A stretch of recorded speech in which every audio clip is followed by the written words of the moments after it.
أعوذ بالله السميع العليم من الشيطان الرجيم. ولولا فضل الله عليكم ورحمته وأن الله تواب حكيم. إن الذين جاءوا بالإفك عصبة منكم لا تحسبوه شرا لكم بل هو خير لكم لكل امرئ منهم ما اكتسب من الإثم والذي تولى كبره منهم له عذاب عظيم. لولا إذ سمعتموه ظن المؤمنون والمؤمنات بأنفسهم خيرا وقالوا هذا إفك مبين.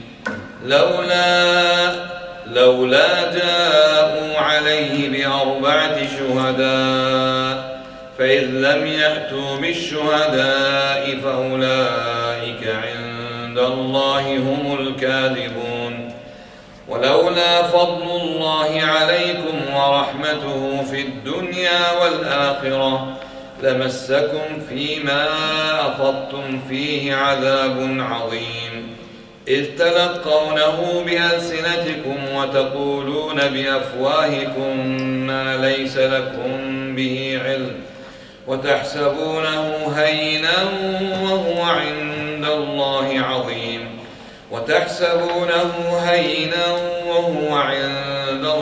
عظيم. ولولا إذ سمعتموه قلتم ما يكون لنا أن نتكلم بهذا سبحانك هذا بهتان عظيم. يعظكم الله أن تعودوا لمثله أبدا إن كنتم مؤمنين ويبين الله لكم الآيات والله عليم حكيم. الحمد لله رب العالمين وصلى الله وسلم وبارك على نبينا محمد وعلى آله وصحبه أجمعين. The Sheikh Hafidhullah, he started off by giving praise to Allah and sending salat and salam and barakah upon the Prophet and his companions and his family. أما بعد فنحمد الله الذي لا إله إلا هو. He said after that we praise Allah, the one that there's no deity worthy of worship other than Him. على ما من به علينا من النعم الكثيرة الظاهرة والباطنة. On that which He has blessed us with from the apparent blessings and those which are hidden. ونحن ما زلنا في هذه الدورة العلمية السنوية. And we are still in this annual educational seminar. التي نستقبل فيها إخوة لنا من أمريكا. The one that wherein we receive brothers from us from America. في بلدهم في زيارتهم لنا في الكويت. In their country, their visit to the country of Kuwait. في الدورة العلمية التي يقيمها معهد الفرقان. In this educational seminar that is established by Ma'had al-Furqan. بإشراف الأخ محمد بن نزيه أبو عبد الله. Under the supervision of the brother Muhammad ibn Nazih Abu Abdullah. جزاه الله خيرا. May Allah reward him with good. ونحن في يوم الخميس. And we're in Thursday. 29 من ربيع الثاني. The 29th من ربيع الثاني.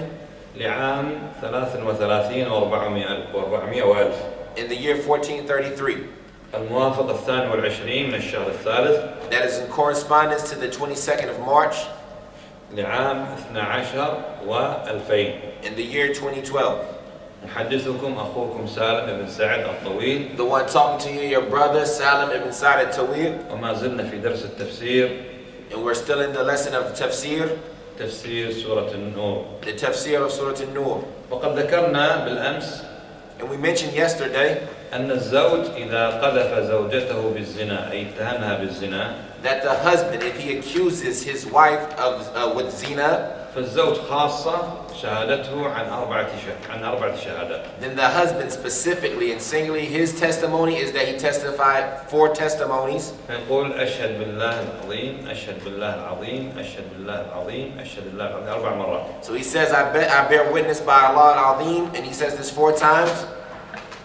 إنها زانية يقصد زوجته. That she is a zaniya and he's intending by this his wife. ويقول في الخامسة أن لعنة الله عليه يدعو على نفسه باللعنة إن كان كاذبا. And he says about himself in the fifth one that the curse of Allah be upon him if he was from those who are lying. وحينئذ تعاقب بالرجم حتى تموت. And at this point in time, she is punished with being stoned until she dies. إلا إذا أكذبته قالت هو كذاب.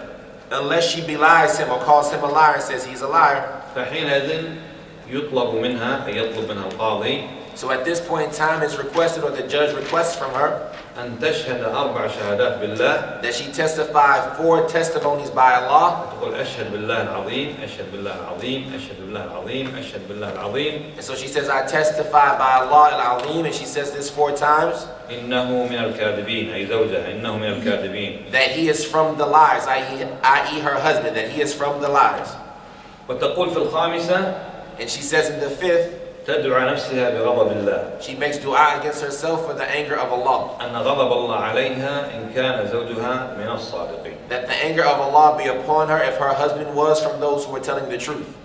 يعني صادقا بما اتهمها به من الزنا. I telling the truth in that which he accused her about of zina. ماذا تسمى هذه؟ What is this called? الملاعنة.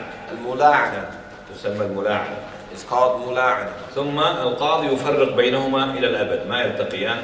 ما يعودان زوجان أبدا. And so at this point in time, the judge separates between the two of them forever, so they're not to meet or they're not to be together again as husband and wife. وإن زعم الزوج بأن ما في بطن زوجته إن كانت حاملا ليس ابنا لها، ليس ابنا له. And if the husband claims that that which is in the woman's stomach, if she was to be pregnant, is not a child of his, فحينئذ لا ينسب هذا الابن إلى الزوج. Then at this point in time, this child is not affiliated or attributed to the husband. عرفتم هذا الحكم؟ Did you all know this ruling? ماذا يسمى؟ What's it called? الملاعنة. يقول الله عز وجل ولولا فضل الله عليكم ورحمته، أي أن الله تفضل عليكم ورحمكم برحمته الواسعة.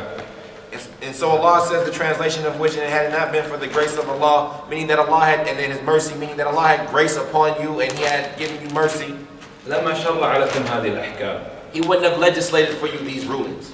وأن الله تواب أي كثير التوبة. And that Allah is Tawwab, i.e. He is often repentant. من هو التواب؟ Who is the one who is Tawwab? هل الله عز وجل هو التواب ولا الإنسان هو التواب؟ Is Allah the one that is Tawwab, or is the human being the one that is Tawwab? هو الله عز وجل تواب والإنسان تواب. So Allah is Tawwab, and likewise the human being is Tawwab. تواب هذه الصيغة تواب معناها أنه كثير التوبة. This form or this phrasing of the word Tawwab means the one who has often in Tawbah. الله عز وجل تواب بمعنى أنه يقبل التوبة كثيرا. So Allah is Tawwab with the understanding that He is the one who accepts Tawbah often.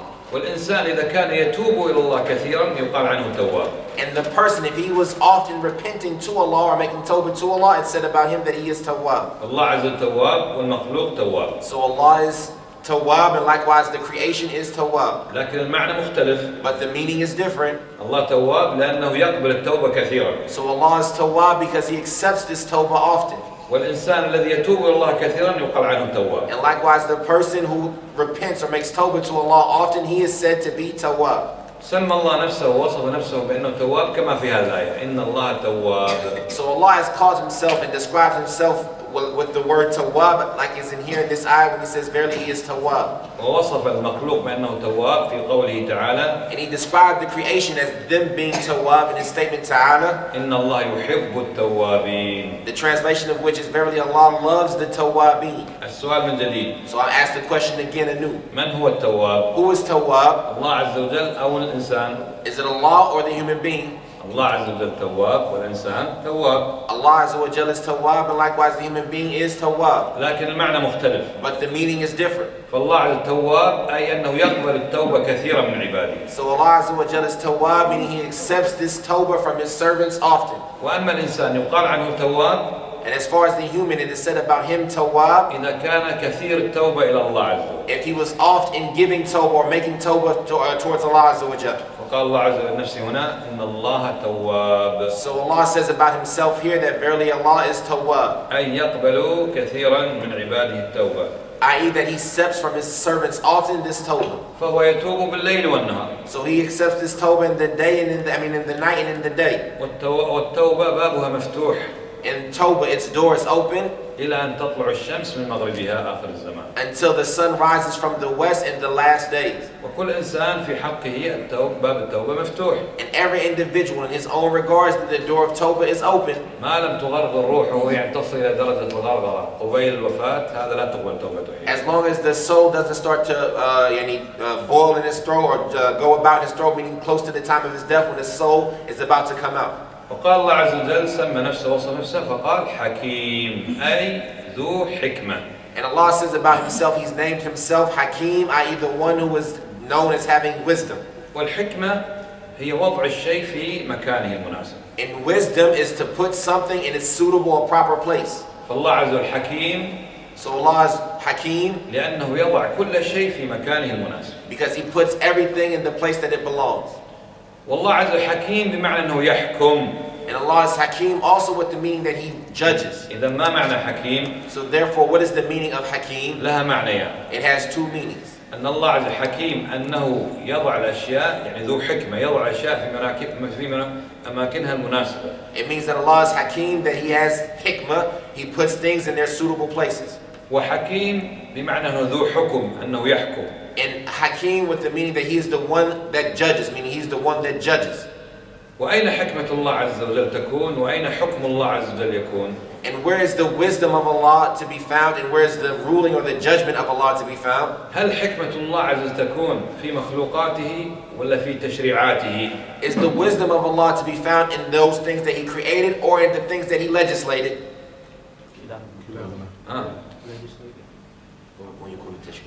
في تشريعاته يقول في تشريعاته. طيب هل في خلقه الله ليس له حكمة؟ He said, okay, then in the creation of Allah, is there no wisdom in that? له حكمة في خلقه أيضا. He says he has wisdom in the things that he created also. إذن السؤال من جديد. So then I ask the question anew. أين حكمة الله تكون؟ في مخلوقاته التي خلقها ولا في تشريعاته التي شرعها؟ So where is the wisdom of Allah to be found? In the things that he created, or is it to be found in the things that he legislated? في تشريعاته. طيب في مخلوقاته الله ليس له حكمة؟ He says, okay, then in the things that Allah created, is there no wisdom in them? ما معنى في مخلوقاته؟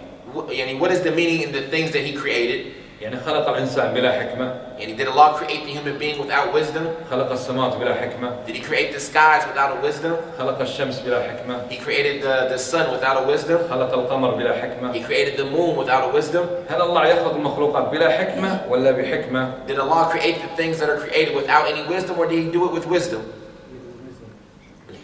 بحكمة. إذا أين حكمة الله؟ هل تكون في مخلوقاته أو في تشريعاته؟ So therefore, where is the wisdom of Allah? Is it in the things that he created or in the things that he legislated?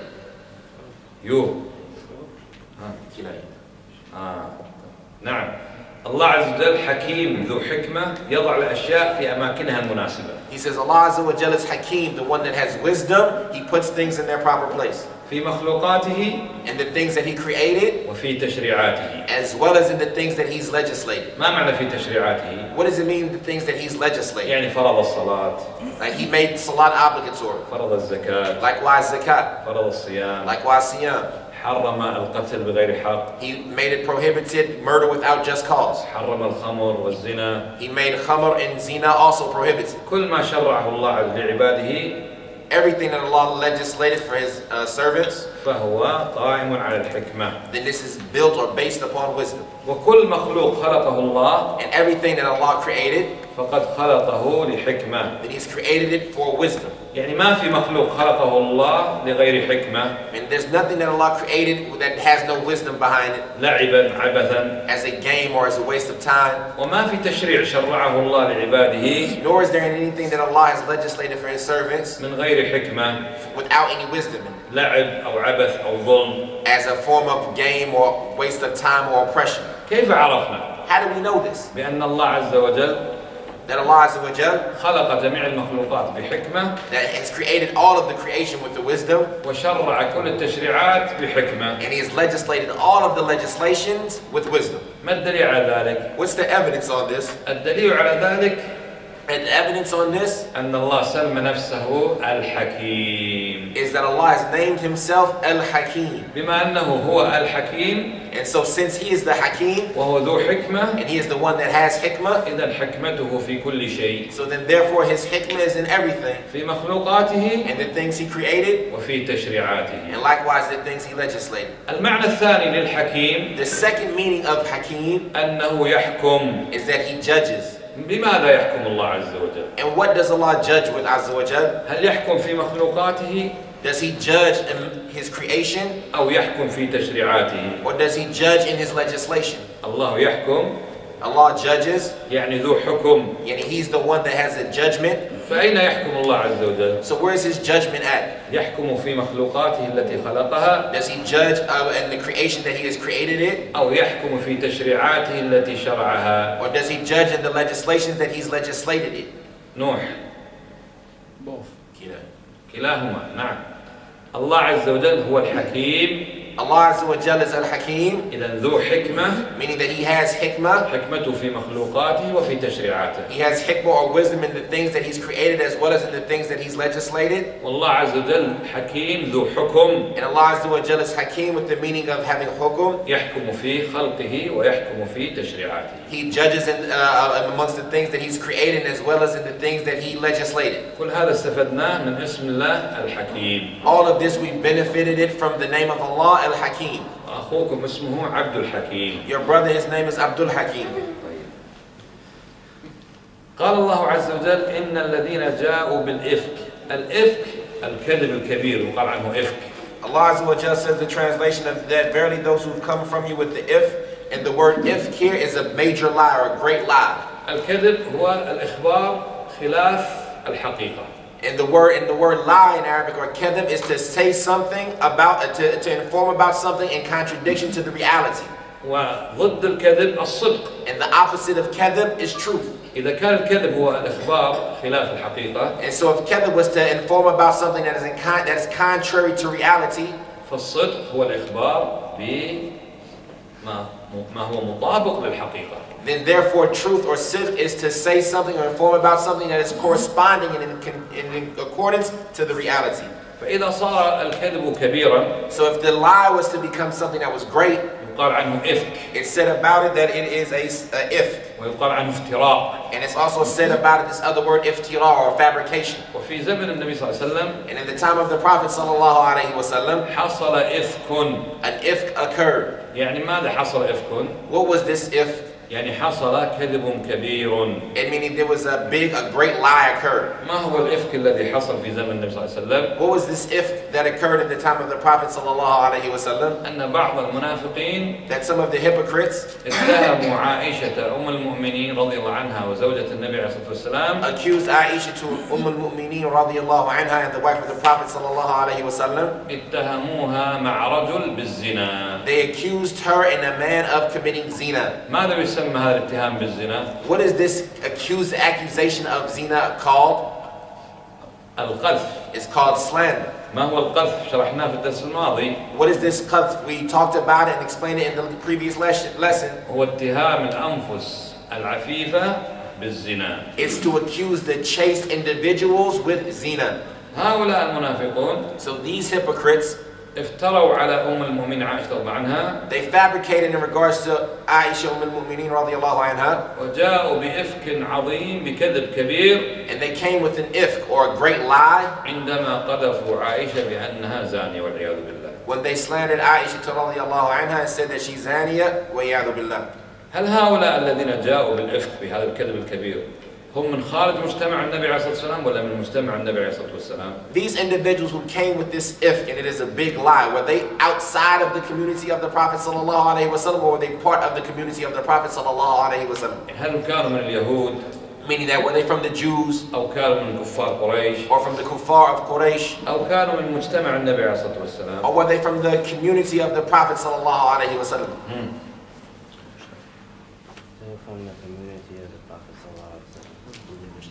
كانوا من مجتمع النبي عليه الصلاة والسلام. He said they were from the community of the Prophet sallallahu alaihi wasallam. فهؤلاء كان ظاهرهم الإسلام. So these individuals, their apparent affair was Islam. ليسوا من الكفار. They weren't from the kuffar. بل هم ظاهرهم من الإسلام من المسلمين. Instead, their apparent affair was that they were from the Muslimin. والإنسان إذا كان في باطنه كافرا. And an individual, if he was inside of himself a kafir, وفي ظاهره الإسلام. and in his apparent affair on Islam, يقال عنه في الشرع منافق. It said about him in the legislation that he is a munafiq. وهؤلاء كانوا عصبة أي مجموعة جماعة من المنافقين في المدينة. And these group, they were a usba, يعني a group of hypocrites that were from Medina. هم الذين جاءوا بهذا الكذب العظيم على زوجة النبي عليه الصلاة والسلام عائشة رضي الله عنها. They were the ones who brought this great lie against Aisha, the wife of the Prophet radiallahu anhu. رب العالمين يقول منكم.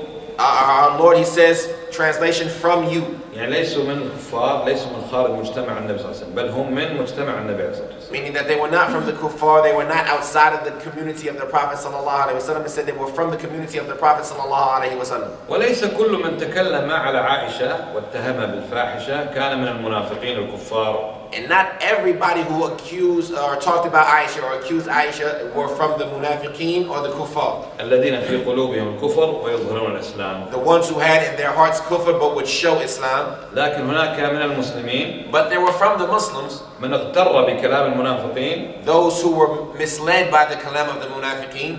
وصدق الخبر. And they confirmed this information. أو قال يحتمل أنه صحيح. Or they said it's possible that it's true. وآخر يعني يدور في المدينة ويتحدث يقول سمعتم إيش قيل عن عائشة أخذ ينشر الخبر. And it started to spread in Medina, and it started to say they would talk and say, did you hear the affair? And this way the information spread. وعرفنا في الدرس الماضي. And we learned in the last lesson. أنه لا يجوز الإنسان يتهم الآخرين المسلمين العفيفين بالزنا. That it's not permissible for an individual to accuse the others, the Muslims who are chaste with zina. إلا أن يأتي بأربعة شهداء رجال. Unless they come with 4 male witnesses. عدول ليسوا فساق. Any just, they're not corrupt individuals. وشاهدوا الزنا بأعينهم رجل يزني بامرأة. And they witnessed and observed the zina with their own eyes, the man committing zina with the woman. فإن لم يكن. So if it's not the case, عند أحدهم. that one of them have. شهداء أربعة. 4 witnesses. وعدول. And that are just. ورجال. And are men. ورأوا الزنا. And they saw the zina. فهؤلاء يستحقون كم عقوبة. So these individuals get how many penalties? 3 عقوبات. 3 penalties. يجلد أحدهم الواحد منهم 80 جلدة بالصوت. One of them is to get lashed 80 times with the whip. ولا تقبل لأحدهم شهادة أبدا. And it is not accepted from him a testimony ever. وأولئك هم الفاسقون. And these are the fasiqun. فهؤلاء بعض الصحابة. So these individuals, some of them were Sahaba. أخطأ هذا الخطأ. They made this mistake. فاغتر بكلام المنافقين. So they were misled by the statements of the hypocrites. فأخذ يروج هذا الخبر بأن عائشة رضي الله عنها قد زنت. So they started to spread this affair that Aisha was committed zina. يقول الله عز وجل لا تحسبوه شرا لكم. Allah Azza لا wa Jal. تظن هذا الأمر هو شر كامل. Allah Azza wa Jal says, the translation of which, don't think that this is bad for you, meaning that don't think this situation is completely bad. لكن صحيح أنها مصيبة كبيرة. Yes, it's true that it is a great affliction. لكن فيها فوائد. But there are benefits therein. ما هي الفوائد التي حصلت في ذلك الموقف؟ What are the benefits that happened at this at this affair? رب العالمين يقول بل هو خير لكم. فيه خير. Allah, Rabbul Alameen, He says that this is good for you, meaning that it has good in it.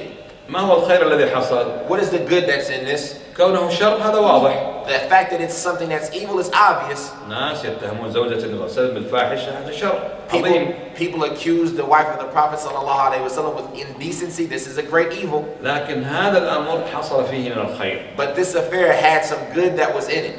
مثل ماذا؟ Example of it is what? تبين للناس إلى يومنا هذا بأن الرسول صلى الله عليه وسلم لا يعلم الغيب. It's been clarified to the people until our present day that the Messenger that the Prophet sallallahu alaihi wasallam did not know the unseen. ولا يعلم الغيب إلا الله عز وجل. And no one knows the unseen except Allah azza wa jal. الرسول صلى الله عليه وسلم ما يعلم هذا الذي يقال عن عائشة هو صدق ولا كذب. The Prophet sallallahu alaihi wasallam did not know about this that was said about Aisha. Was it truth or falsehood? لو كان يعلم الغيب If he knew the unseen, لعلم هذه الحقيقة. he would have knew the reality. لكن بقي 50 ليلة Instead, he remained for 5 nights. في حيرة من أمره. Oh, 50 I he remained for 50 nights in confusion about his affair. هل صحيح الذي قيل عنها أو ليس بصحيح؟ Is it true what was said about her or not correct or true? إلى درجة أنه استشار بعض أصحابه في أمر عائشة هل يطلقها ولا يمسكها؟ Until the point reached that he took advice from some of his companions about Aisha, should he divorce her or should he keep her? من الخير الذي حصل So from the good that happened, ظهر أمر المنافقين the affair of the hypocrites became apparent. الذين يخفون في قلوبهم الكفر ويتظاهرون بالإسلام. The ones who hid inside themselves kufr and made apparent Islam. متى ظهروا على حقيقتهم؟ How was the affair apparent about their reality? في حادثة وقصة الإفك. And that it was done in the event and the story of the ifk. وظهر هناك من هو صادق. And then it became apparent that those who were truthful. فحفظ لسانه. And so they preserved and guarded their tongues. وأحسن الظن. And they had good thoughts. وقال لا أقول في عائشة إلا خيرا. And they said, I'm not going to say about Aisha except good. وحصل للمؤمنين. And the mu'mineen that occurred for them. لرسول الله صلى الله عليه وسلم. The ones in the Prophet sallallahu alaihi wasallam. ولعائشة رضي الله عنها. And in Aisha radiallahu anha. ولوالديها. And in her parents. حصل لهم ماذا؟ And it happened for them what? الصبر فحصلوا على ذاك أجرا عظيما. And they obtained some patience, so they got by way of it a great reward. وغير ذلك من الفوائد والمنافع الخير الذي حصل في هذه القصة. And other than that, from the fawaid, the benefits and the good qualities that were good from the story of Aisha. فعائشة ابتليت بلاء عظيما. So Aisha was tried a great trial. فرفع الله قدرها. So Allah raised her stature. وأنزل قرآنا في هذه السورة سورة النور. And he sent down Quran in this surah, Surah an-Noor. يدل على براءتها. That proves her, the fact that she was free of that which they said. وأنها طيبة. And that she was good. تصلح زوجة لطيب لرسول الله صلى الله عليه وسلم. That she's a suitable spouse for that which is good, also the Messenger of Allah sallallahu alaihi wasallam. فهي زوجته في الدنيا وفي الآخرة في الجنة. So she is his spouse in the dunya and likewise in the akhirah and Jannah. ووقع من وقع في هذه الفتنة. And those who fell into this fitna. إلى يومنا هذا الرافضة. Until our day from the Rafida. يتهمون عائشة. They still accuse Aisha.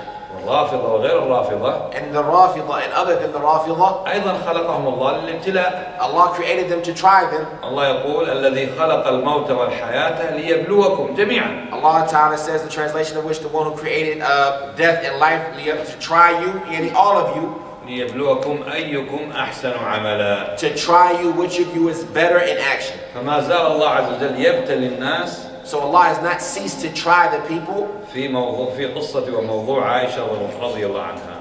By way of the story and the affair of Aisha radiallahu anha. بين الله عز وجل هنا فقال. Allah clarified it here, and so He said. لكل امرئ منهم أي لكل إنسان منهم. The translation of which to every individual from him, meaning from every human from them. ما اكتسب من الإثم بسبب خوضه وكلامه بهذا الموضوع. Is what he earned from the sin, i.e. because of what his statements was and that which he entered into this affair with it. والذي تولى كبره يعني الذي تكفل وتزعم هذا الموضوع نشر هذا الخبر. And the one who led this affair, meaning the one who took the responsibility on and started to spread this affair. له عذاب عظيم. To him is a great punishment. وهذا كان رأس المنافقين. And this was the head of the hypocrites. اسمه عبد الله ابن أبي ابن سلول. His name was Abdullah ibn Ubay ibn Salul. هذا رأس المنافقين. He was the head of the hypocrites. اسمه ماذا؟ His name was what? عبد الله ابن أبي ابن سلول. Abdullah ibn Ubay ibn Salul. هذا يختلف عن عبد الله ابن سبأ. He is different than Abdullah ibn Saba. عبد الله بن سبأ أيضا هذا رأس كبير بالكفر. Abdullah ibn Saba was also another head of Kufr. هو الذي أسس دين الرافضة. He was the one who founded the religion of the Rafida. خرج بعد النبي عليه الصلاة والسلام. He came after the time of the Prophet sallallahu alaihi wasallam. أما رأس المنافقين في المدينة. As far as the head of the hypocrites in Medina. اسمه عبد الله ابن أبي ابن سلول. Then his name is Abdullah ibn Ubay ibn Salul. كثير من الناس يخلط بين الاثنين. A lot of people confuse between the two. اسمائهم كما ترون الاسم الأول متطابق عبد الله. So their names, as you see, their first names are the same, Abdullah and Abdullah. لكن المنافق ما اسمه؟ But the hypocrite, his name was what? ابن أبي بن سلول. the son of Ubay, the son of Salul. واليهودي ذاك الذي أسس دين الرافضة اسمه عبد الله ابن. And that Jew, the one who founded the religion of the Rafida, his name was Abdullah, the son of سبأ ابن سبأ. the son of Saba. هذا توعده الله بعذاب عظيم. So this one, Allah threatened him with a great punishment. ثم يعاتب الله المؤمنين. And then Allah chastises the mu'mineen. فيقول لولا إذ سمعتموه. And so he says, why then not when they heard it? كان المفروض لما سمعتم هذا الخبر. Meaning that which was suitable and necessary when you heard this affair. ظن المؤمنون والمؤمنات بأنفسهم خيرا. يعني كان المفروض أن تحسنوا الظن. The mu'mineen and the mu'minat thinking themselves good, meaning it was suitable that you should have thought good. طيب. ظن المؤمنون والمؤمنات بأنفسهم. ما التهمة كانت موجهة إلى عائشة ليست إليهم هم. And he says here that the mu'mineen and the mu'minat think about themselves good, but the accusation was towards Aisha, not to them. ولكن الله عز وجل. But Allah Azza wa Jal أنزل عائشة بالنسبة للصحابة منزلة أنفسهم. Placed Aisha in regards to the Sahaba as if she was their own self. حتى أن بعض الصحابة. Until the fact that some of the Sahaba, أظن أبو أيوب رضي الله عنه أو غيره. I'm pretty sure, I think it's Abu Ayyub radiallahu anhu or other than him. قالت له أم أيوب زوجته. Ayyub, she said to him, meaning his wife, أسمعت ما قيل عن عائشة؟ have you heard what they said about Aisha? فقال رضي الله عنه. So he said radiallahu anhu, سمعته. I've heard it. لكن لو كنت مكانها يعني أنت التي اتهمتي. But if you were in her place, meaning that you were the one that was accused, أكنت تفعلين ذلك؟ would you have done that? هل تتوقعين أنت تقعين في الزنا أنت؟ Do you think that you would have committed zina? You. قالت معاذ الله. She said, I refuge from Allah. فقال إن عائشة خيرا منك. He said, verily Aisha is better than you. إذا أنت تستبعدين أن تفعلين هذا الفعل. So if you find it far-fetched that you do this action, فكيف بعائشة رضي الله عنها؟ then how about Aisha radiallahu anha? فرب العالمين يعاتب عباده من المؤمنين من الصحابة. So Rabb al-Alameen is chastising his servants from the Sahaba. يقول المفروض عندما سمعتم هذا الخبر. He said that which was necessary when you heard this affair, تحسنون الظن. that you think good, وتجعلون عائشة بمنزلة أنفسكم. and that you make Aisha like the same way that you would think about yourselves. وقالوا هذا إفك مبين. كان المفروض من أول ما سمعتم تقولون هذا إفك مبين. إفك يعني كذب كبير. مبين يعني واضح بين. And say that this is a great ifkun, a clear if, meaning that the first time you heard about it, you should have said that this is an if that is clear. Yani clear, mubin, meaning it's obvious and well seen.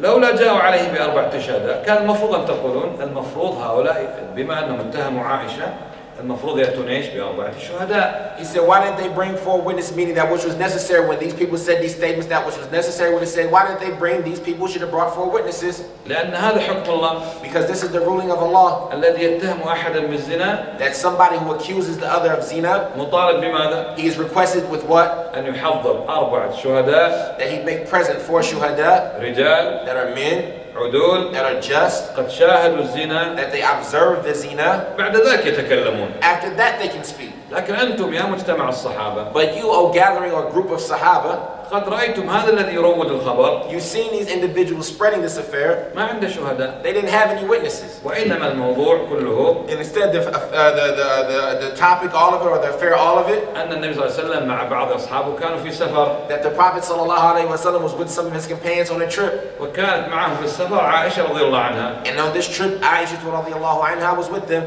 فذهبت لقضاء حاجتها. And so she went to use the restroom. ففقدت عقدا لها. And so she lost the necklace that she had.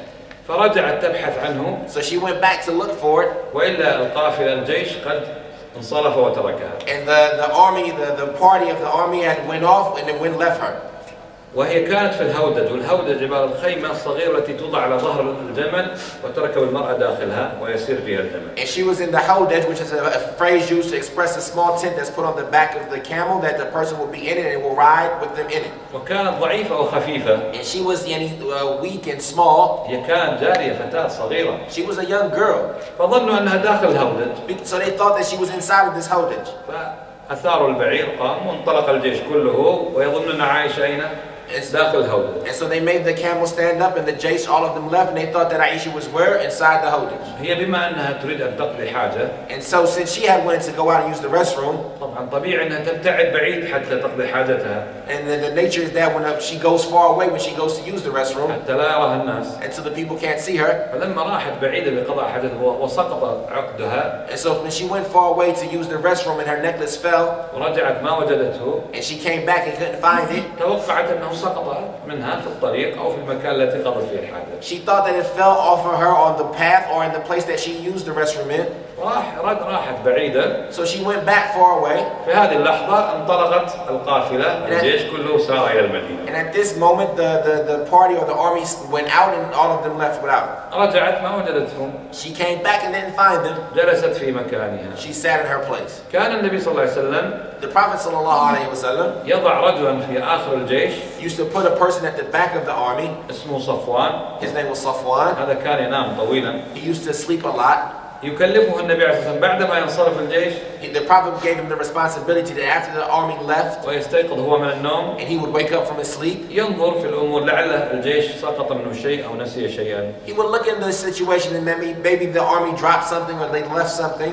قدر الله لما هذا استيقظ من نومه. So Allah decreed that when this individual woke up from his sleep, وجد أن الجيش قد انصرف عن عائشة والذي نسوه ماذا نسوا عائشة رضي الله عنها. and he found that the army had left without who? Without Aisha, and the thing that they had left behind was who? Was none other than Aisha. كان الحجاب قبل ذاك لم يفرض. And the hijab before this time was not a command. فهو عرفها أن عائشة زوجة النبي عليه الصلاة والسلام. And so he recognized that she was Aisha, the wife of the Prophet sallallahu alaihi wasallam. ما تكلم ولا بكلمة. She didn't say anything, not a word. سوى أنه استرجع قال إنا لله وإنا إليه راجعون. I'm sorry, he didn't say anything, not a word, except that he did this istirja where he said inna lillahi wa inna ilayhi raji'un. فأناخ بعيره عنده بعير يعني أجلسه. So he made his camel sit down next to her. وصعدت عائشة على البعير رضي الله عنها وانصرفوا إلى المدينة. And so Aisha ascended on the camel there, and then they went towards Medina.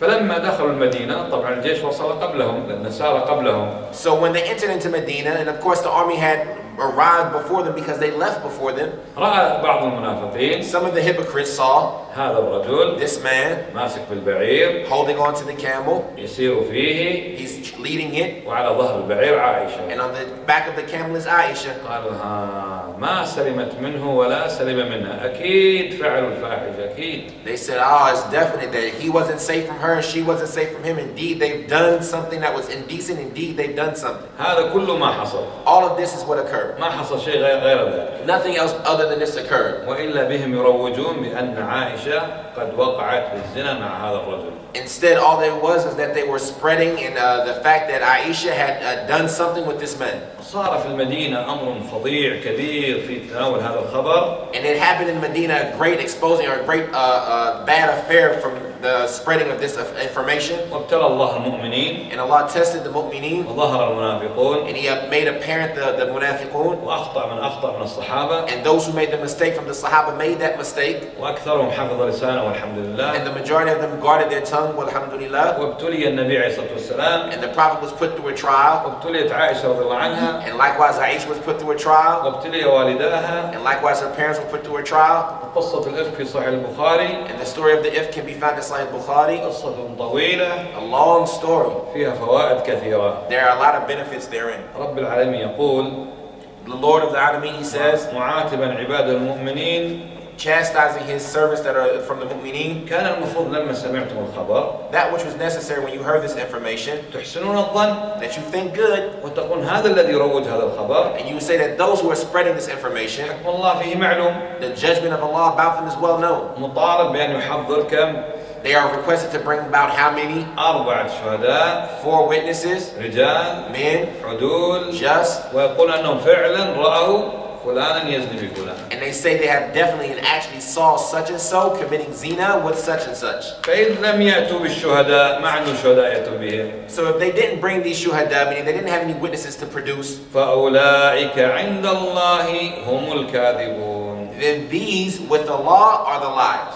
يعني القاذفون كذبا لعائشة والرجل الذي كان معها. Meaning these are the ones who are slandering Aisha out of lie, and likewise the man that was with her.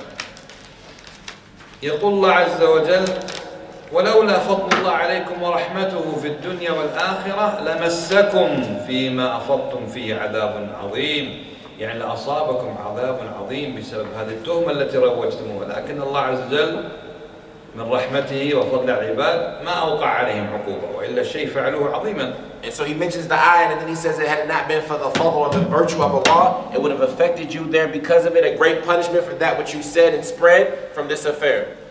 فإن قال قائل So if a sayer was to say, طيب لماذا يمس المدينة كلها عذاب مع أن الذين قاموا بهذا هم فئة من الناس؟ why would it affect all of Medina a punishment even though the ones who actually did it were just a group of the people? نعم رب العالمين يقول في كتابه واتقوا فتنة لا تصيبن الذين ظلموا منكم خاصة. We say yes, Allah, Rabbul Alameen, he says in his book, the translation of which is fear of fitna, that doesn't just affect those who ظلموا, يعني who are did dhulm from amongst you specifically. هذا ممكن. This is possible. أن يقع الظلم من بعض الناس. That this dhulm can occur from some people. فيأتي العذاب على كثير من الناس. And the punishment will come on the majority of the people. لكن الله عز وجل من رحمته. But Allah Azza wa Jalla from His mercy. تفضل على عباده. Was generous and bountiful to His servants. فلم يمسهم وينزل عليهم عذابا. So He didn't touch them or send down upon them a punishment. يصف الله عز وجل الحال التي مر بها بعض الناس. So Allah is describing the condition that some of the people were in.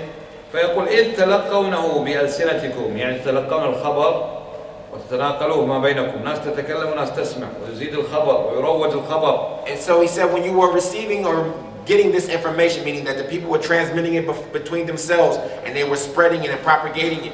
وتقولون بأفواهكم ما ليس لكم بعلم، تقولون تتكلمون ما عندكم علم، لأن العلم أين يأتي؟ لازم يكون إيش فيه؟ 4 شهداء، وما في شهداء، يعني ما عندكم علم، ما عندكم دليل على أنها فعلا زنت، فكيف تتناقلون هذا الخبر؟ And he said, you said with your mouth that which you have no knowledge with, and the fact that they have no knowledge here is because of why? Because to have knowledge about this, they need how many? 4 witnesses. There's no 4 witnesses here, so they didn't have the right to say this information because they didn't have any knowledge about this information. وتحسبونه هينا، تحسبون هذا الفعل وهذا التصرف، ترويج هذا الخبر ونشره للمجتمع، تظنونه أمر هين، أمر سهل، بينما في الواقع أنه عند الله عظيم. And then he says, you thought it was something that is light, meaning you thought that the spreading and the propagating of this affair and transmitting it amongst yourself, you thought that this was something that was light and not easy, or something that was easy and not heavy, but it was with Allah something that was great. لا يجوز اتهام وقذف أي امرأة مسلمة. It's not permissible to accuse or slander any Muslim woman.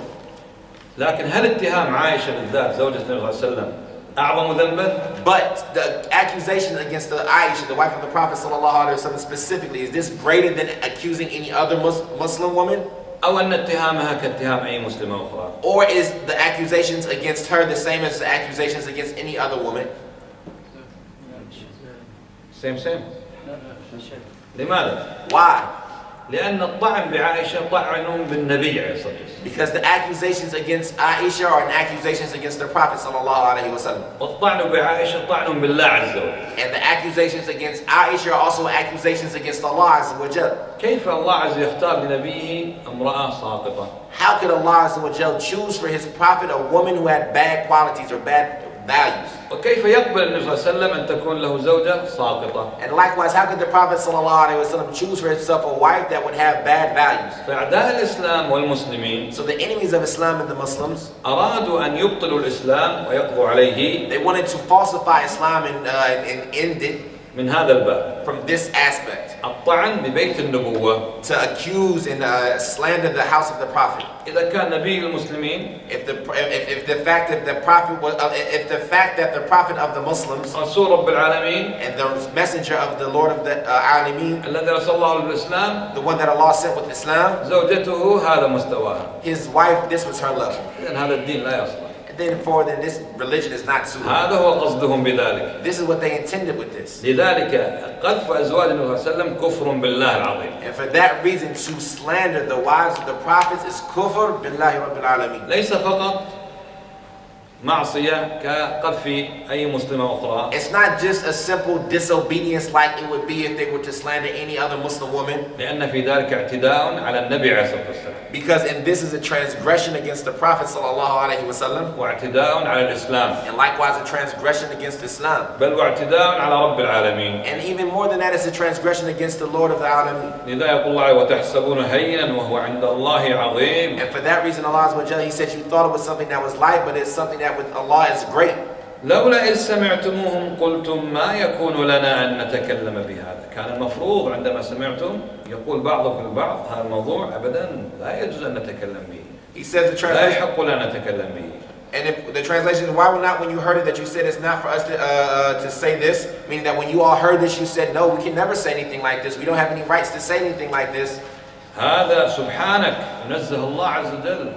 سبحانك ما مناسبة تنزيه الله في هذا الموضوع. And so he says this, and then they glorified Allah and said Subhanak, and they glorify and free Allah from any deficiencies. What's the aspect of freeing Allah from deficiencies here? سبحان الله الله عز وجل ما يرضى أن يرسل رسولا له زوجة ساقطة. And subhanallah, Allah Azza wa Jalla is not pleased that He give His messenger a wife that has bad values. ولا يرضى الله لنبيه زوجة ساقطة. And Allah is not pleased for His prophet that he have a wife with bad values. بل الواجب على المسلم أن يؤمن. Instead, that which is obligatory on the mu'min and that on the Muslim is that he has iman in the fact بأن الله لن يختار نبيه إلا خير نساء العالمين. that Allah will not choose for His messenger except the best of the women of the universe. قال أعداء الإسلام. The enemies of Islam say, لكن زوجة نوح but the wife of Noah عليه السلام alayhi salam, وزوجة لوط and likewise the wife of Lut عليه السلام alayhi salam, كانتا خائنتين. they were both two wives who betrayed betrayed their trust.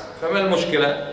So what's the problem here? أن تكون زوجة نبي محمد صلى الله عليه وسلم عائشة أيضا خائنة. That the prophet, that Aisha, the wife of the Prophet sallallahu alaihi wasallam, would also be someone who betrayed the trust. هذا الآية التي استدلوا بها. These ayah that they try to use as evidence. هي عليهم ليست لهم. هي دليل عليهم ليست لهم. It's an evidence against them and not for them. كيف ذلك؟ How is that? لما خانت كل من زوجة نوح وزوجة لوط عليهم السلام. When each of them, the wife of Nuh and the wife of Lut alayhim salam, didn't carry out the trust. هل بين الله ذلك أو لم يبينه؟ Did Allah clarify that or did He not clarify it? بينه. He clarified it. فلو كانت عائشة رضي الله عنها خائنة. So if Aisha likewise was someone that betrayed the trust, لبين الله أمرها. Allah would have clarified her affair. كما بين أمر زوجة نوح وزوجة لوط. Just as He clarified the affair of the wife of Noor and the wife of Lut. لكن الأمر على عكس ذلك. But the situation is opposite to that. الله عز وجل أثنى عليها. Allah Azza wa Jalla praised her. وأنزل براءتها. And He sent down her freedom of these things. ورضي عنها. And He had pleasure upon her. واختارها زوجة لنبينا محمد صلى الله عليه وسلم في الدنيا وفي الآخرة. And He chose her as a spouse for our Prophet sallallahu alaihi wasallam in the dunya and the akhirah. حتى آخر لحظة من حياة النبي صلى الله عليه وسلم. Until the fact that the last moments of the life of the Prophet sallallahu alaihi wasallam. وآخر أنفاسه وحركة قلبه آخر لحظة في حياته. And his last breath and his last moment and the last beat of his heart. توفي عليه الصلاة والسلام. He passed away sallallahu alaihi wasallam. ورأسه على نحر عائشة. And his head was resting on the nahr of Aisha. فلو كانت خائنة. So if she was someone who betrayed the trust, هل يبقيها الله زوجة لنبيه؟ would Allah leave her to continue to be the wife of the Prophet sallallahu alaihi wasallam? بينما زوجة نوح. While at the time that the wife of Noor وزوجة لوط. and the wife of Lut, أهلكهم الله في الدنيا. Allah destroyed them in the dunya. غير عذاب الآخرة أيضا. And this is not considering the punishment in the hereafter that they'll get also. فالآية تدل على ماذا؟ So the ayah there then proves what? على أن لو كانت عائشة خائنة. That the fact that if Aisha was someone who betrayed the trust, كزوجتين أو كزوجة نوح وزوجة لوط عليهم السلام. like the wife of Nuh and the wife of Lut عليهم السلام, لبين الله أمرهما. Allah would have clarified her affair. ثم زوجة نوح وزوجة لوط ما كانتا زانيتين. And then also, the wife of Noor and the wife of Lut, they weren't people who committed zina. لكنهما كانتا كافرتين. Instead, they were two kafiras. اقرأوا الآية. Read the ayah. ضرب الله مثلا. The translation is Allah sets an example. للذين كفروا. For those who commit kufr. امرأة نوح وامرأة لوط. The wife of, or the woman of Noor and the woman of Lut. لم يقل الله عز وجل. Allah Azza wa Jal didn't say. ضرب الله مثلا. Allah sets an example. للاتي زنينا. To the two that committed zina. أو للذين زنوا. Or to those who committed zina. امرأة نوح وامرأة لوط. The woman, those who committed zina, the wife of Noor and the wife of Lut. فالخيانة التي وقعتا فيه. So this betraying of the trust that the two of them fell into. من هما؟ Who are they? امرأة نوح وامرأة لوط عليهما السلام. The woman, the wife of Noor and the wife of Lut عليهما السلام. هي خيانة الكفر لا خيانة الزنا. This was the betraying the trust with disbelief, not betraying it with zina. إذا نعود ونقول. And so therefore we'll go back and say. إن الطعن بعائشة رضي الله عنها. The accusation or slandering against Aisha رضي الله عنها. المؤمنين. The mother of the mu'mineen. هو طعن بالنبي عليه الصلاة والسلام. It's an accusation against the Prophet صلى الله عليه وسلم. وطعن بالإسلام. And likewise an accusation against Islam. بل وطعن بمن؟ And also an accusation against who? بالله رب العالمين. Against Allah رب العالمين. لذلك الله يقول كان المفروض تقول سبحانك هذا بهتان عظيم. بهتان يعني كذب كبير. لذلك رب العالمين, he says that that which was necessary was that which you should have said was subhanak, and glorified be you. This is a buhtan, meaning a great lie that is clear and obvious. يعظكم الله أن تعودوا لمثله أبدا. يوعظكم موعظة أن ترجعوا وتتهموا عائشة أو غيرها من أمهات المؤمنين بهذه التهمة بالفاحشة. He says Allah warns you that you go back to this, and He gives you an admonition that you go back to these type of accusations against Aisha or other than her from the believers ever again. إن كنتم مؤمنين إن كان فيكم إيمان فلا تعودوا إلى اتهام عائشة رضي الله عنها. If you were from the mu'mineen, meaning if there is found inside of you iman, then don't go back to accusing Aisha radiallahu anha. وقوله إن كنتم مؤمنين. And his statement, if you all were mu'mineen, دليل على أن الذي يعود ويتهم عائشة ويصر على أنها فعلا زانية هو ليس من المؤمنين. is the evidence that those who go back and accuse Aisha about this action and continue upon that are not from the mu'mineen. ويبين الله لكم آياته الآيات الشرعية التي فيها الأحكام. And Allah clarifies for you His ayat, His ayat that are legislated, i.e. the ayat al-shari'iyya, which are the judgments and the rules. والله عليم أي يعلم كل شيء. And Allah is alim, and He knows everything. حكيم. Hakim. ما معنى حكيم؟ What is the meaning of Hakim? يعني ذو حكمة. Meaning the one who has hikmah. يضع الأمور في مكانها المناسب. He puts things in their proper place. وحكمته جل وعلا. And His wisdom جل وعلا في خلقه أو في شرعه. is in His creation or in the things He legislated.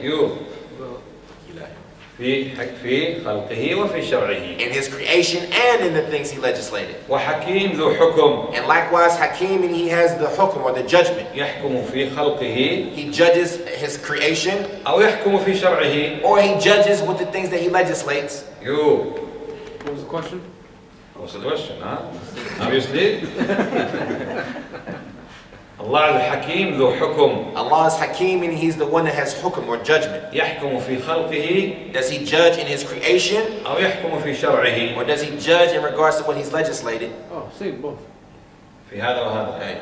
نعم في هذا وهذا. والله تعالى أعلم. And Allah knows best. الحمد لله أول وآخر صلى الله وسلم وبارك على محمد وعلى آله وصحبه. الحمد لله, who's the first, الأول والآخر, وصلى الله على نبينا محمد وعلى آله وصحبه أجمعين.